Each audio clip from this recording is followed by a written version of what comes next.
the river. And this year has presented kind of a unique challenge.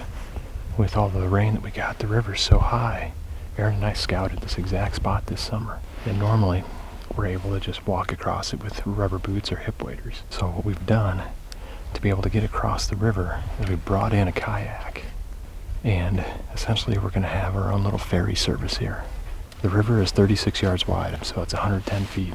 So I brought in about 150 feet of rope. We're gonna lash those ropes together, and one person is gonna go across in the kayak, the other person will pull it back across the river, and then go across themselves. It's gonna be interesting, that's for sure. I took a practice run the other day at a bridge just to make sure that it was safe enough to go across, and it was no problem. Got the life jacket, got enough rope. It's just a matter of executing the plan. Let's go. We're in a whirl here.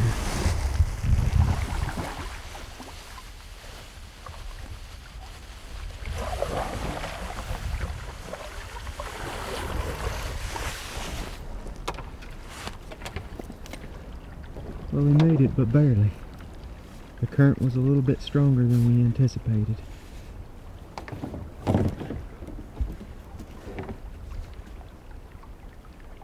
Ready?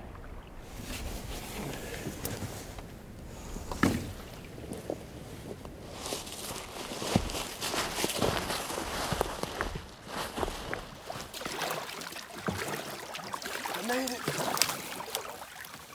Holy cow, I didn't die.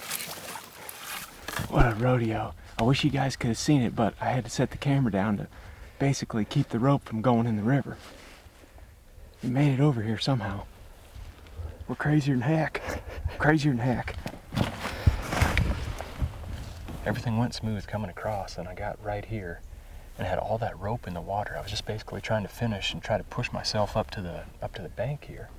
But all that rope was creating so much drag, it was pulling me back, and it was all I could do, just paddling as hard as I could just to keep ground. And finally I was able to reach out, grab some of these weeds right here, and just kind of pull myself in. Held onto the weeds there, and I was able to stick my paddle in the mud and just kind of wedge myself against the bank, and then, you know, was able to finally step out here, and then everything was good from there. But whew, that was a little more excitement than I was bargaining for. I tested this river a few miles upstream, you know, going up it, going across it, and maybe it's just my imagination, but it seems like it's moving a lot faster right here. But anyways, we're here, we're on this side, pick a tree, get the stands hung, sit for a few hours, and try to forget the fact that we got to go back across.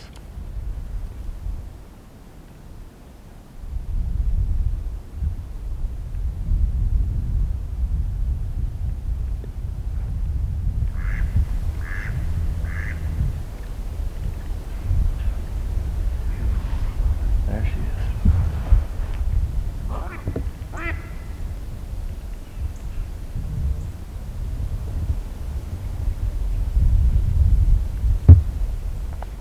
Well, it's about 9:45, and we have been on stand for close to 2 hours now. Haven't seen anything. I figured that would be the nature of this hunt, is that there weren't going to be very many deer sightings, but if we did see one, it probably was going to be a good buck cruising right down through this river bottom. The sign is telling us there's deer in here, there's bucks in here. There's a fresh scrape 20 yards from the stand, there's rubs. It's just one of those spots where you got to sit and wait, put the hours in, and then eventually, if a buck is cruising from bedding area to bedding area, he's probably going to walk by within range of the stand here. Anyways, we're on the backside of the month of November now. It's the 16th. A year ago today is when I shot a buck on the same piece of public land, just a different area. They were cruising that day, but the rut rolls on. Hopefully Ted and Zip are having some luck. They're hunting a spot that was a total opposite of this. Yeah, they didn't have an issue getting in this morning. That's the fun thing about public land. You can have all kinds of different adventures. You can walk a mile in, cross a river, or you can park right along the road and walk in 70 yards, be like Aaron and kill a buck. You never know what's going to happen.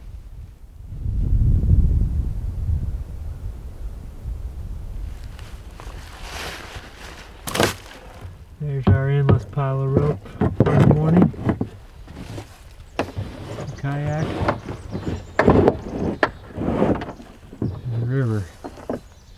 Got 150 feet of rope so that I can pull that kayak back over to me after Greg paddles across. Just a brilliant plan.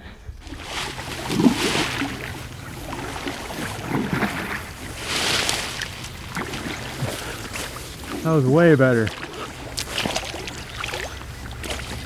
That current.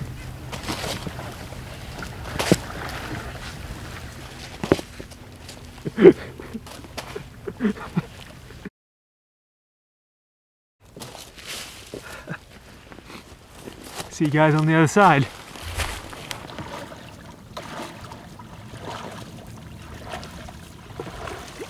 We'll make it. Just want you to get this camera out of my possession. Save the camera. Probably not the smartest thing we've done, but we made it. We got the kayak from that side of the river to this side of the river. Aaron and I are on the way out here, walking out from this morning's hunt. Didn't see anything from the stand. We're walking by this patch of cedars. Both noticed big tracks in the mud, rubs, and then Aaron looked back into this thick cover and said big buck. So we just hit the deck. He said the buck didn't have us pinpointed. He was looking in our direction, but not directly at us.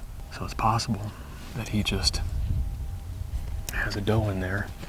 We don't think he left the cover. We looped around to the backside. We got the wind in our face now. Sun is kind of at our side, so we've got some shadows to work with on the side of these cedars. We're just gonna kind of move from cedar to cedar, try to stay in the shadows as much as possible.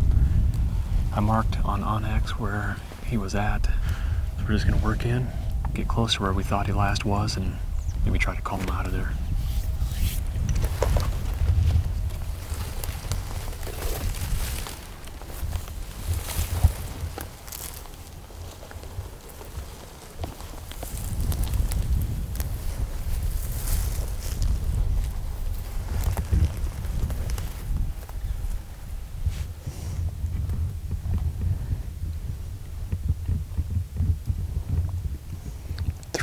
Feet, 110 yards from where that buck was. Yep.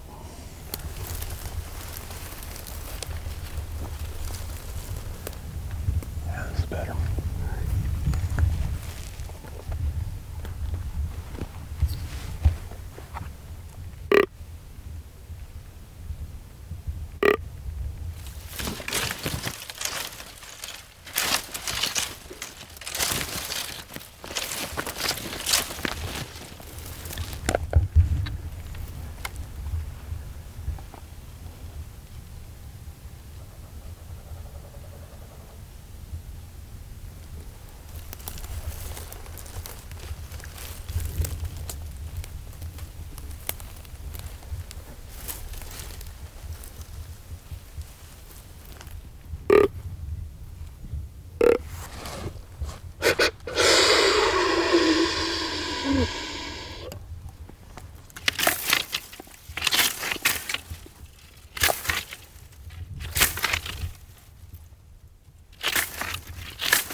Something in there. Where's that mean? Yep. Grunting. Straight in there. Snort wheezed.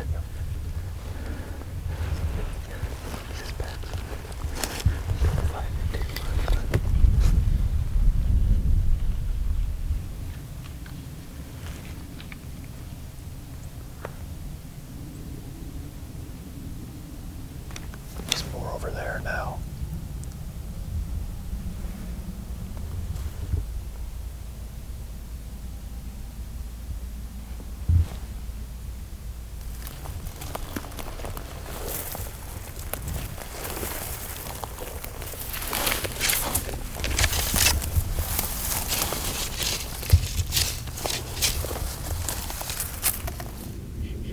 He's just right there. Okay, I can see where he's at.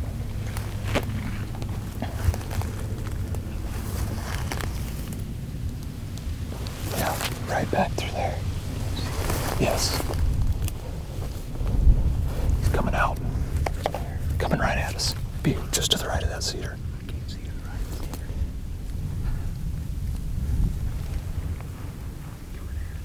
Yeah, I mean, last I saw him, it looked like he was going to be angling this way.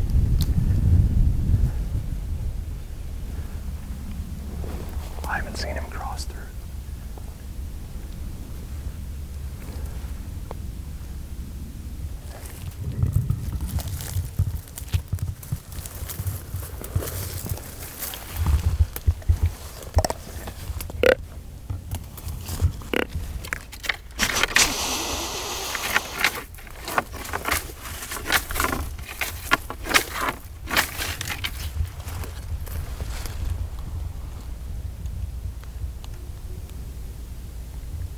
Here, paw on the ground. So the antlers. There he is, there he is.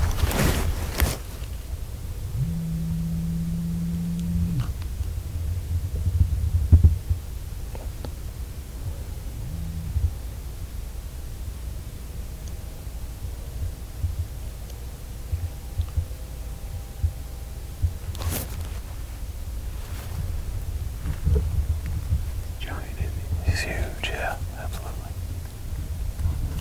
Still right there. Don't want to leave that band of cover up there. Gotta move up.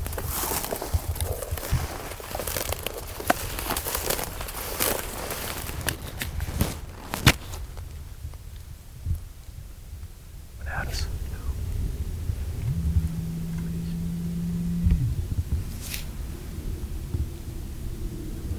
Yeah. You see him?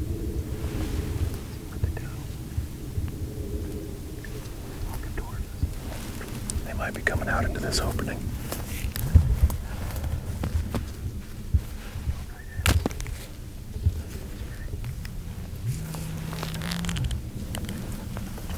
He's bending back, pushing her back in.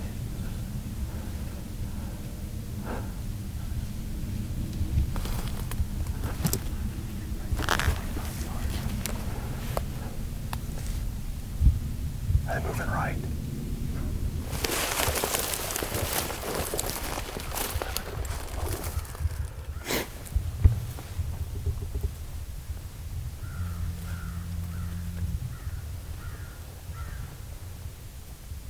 Oh, oh, oh.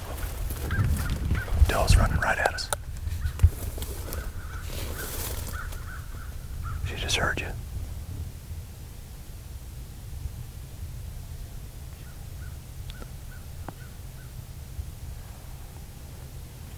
There comes a big guy.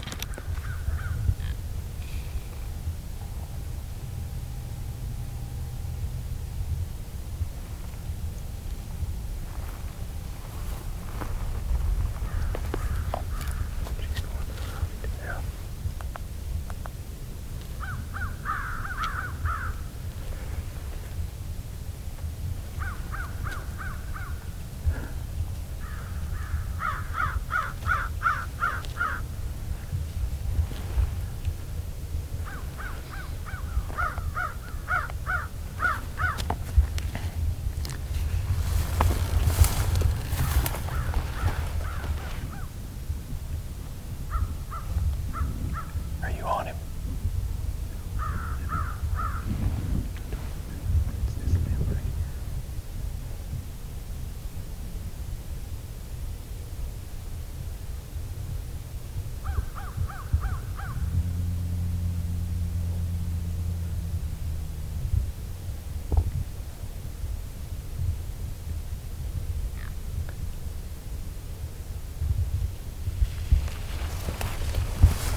up, it's way too thick.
Shut it off.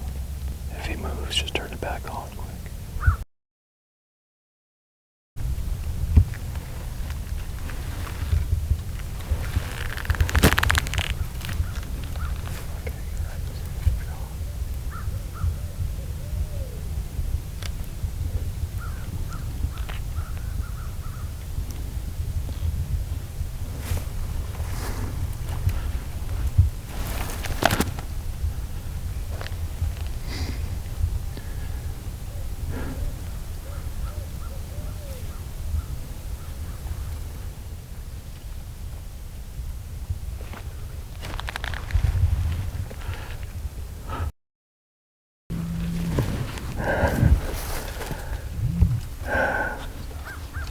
No.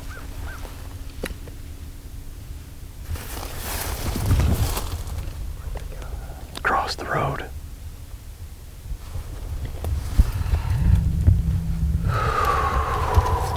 Brother.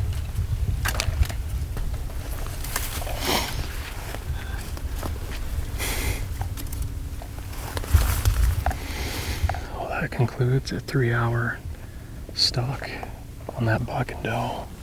Full draw on that buck 3 times, 25 yards, and then something. That doe got goosey for some reason, jumped up out of her bed and took off.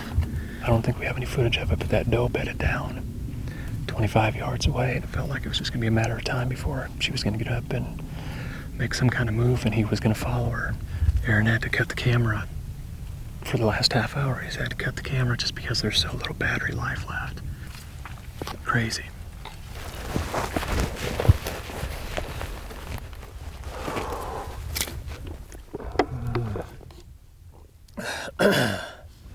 That's how the rut goes. Went from I'll say. a slow morning, walking out, and Aaron spots this big buck, 75, 80 yards away, something like that. And he said the buck was probably aware of our presence somehow, whether he saw us or heard us talking or heard us walking, whatever the case was. But he wasn't locked onto us. And Aaron, we both hit the deck at the same time. That's why there's no footage of it, guys, too. Yeah, at the beginning, yeah, there's no footage of it. I mean, we just literally hit the deck and then slowly got up and glassed, and he wasn't there. But it was calm enough at that time that we didn't hear anything bound off. We didn't hear anything blow, nothing running away. And it was thick enough in there that we would have heard it. So we assumed that he was in there, most likely with the doe. I think the key was getting the wind in our face, and then the way we moved by staying in the shadows as much as possible, taking advantage of all these cedar trees. I measured on OnX, we got to 100 yards, and we grunted, raked a limb, no response. We waited 5 minutes, and then we advanced about 20 more yards, and then we just repeated the same calling, and almost immediately we got a response from him. We could hear him snort, wheeze back. You saw how it all went down. It was pretty wild. I mean, we're zapped. And I can see the car from here. Oh yeah. It's right behind me right now, a few hundred yards away. Yeah. overlooked little pockets of cover. And it wasn't like they were just in there this one time. There's rubs, scrapes, beds, old droppings, everything. Little high point in there. They were on that high point pretty much the whole time. I mean, what a perfect setup. At one time I turned around and I could see the cars. Like From that high point. Yeah, he's bedded in there and he's watching the access. Totally. I think that's why we didn't spook him when I saw him the first time, is because he's probably used to people walking down that path. I mean, there's all kinds of people walk down that path. Who knows how many times he's seen that. And it's just by luck that I happened to look up and see him standing there. Eventually we got within that bubble where he could hear us. That was exciting. We didn't even know if he was in there though. Yeah, we never knew for sure that he was in there until we heard him snort wheeze back and start raking branches, and because as soon as we saw him on that road, we hit the deck. We eventually found him. Oh yeah, we found him. Let's show him how he snuck through there quick. Yeah, I think that's the most interesting thing. So where Aaron first saw him, we marked that with a pin.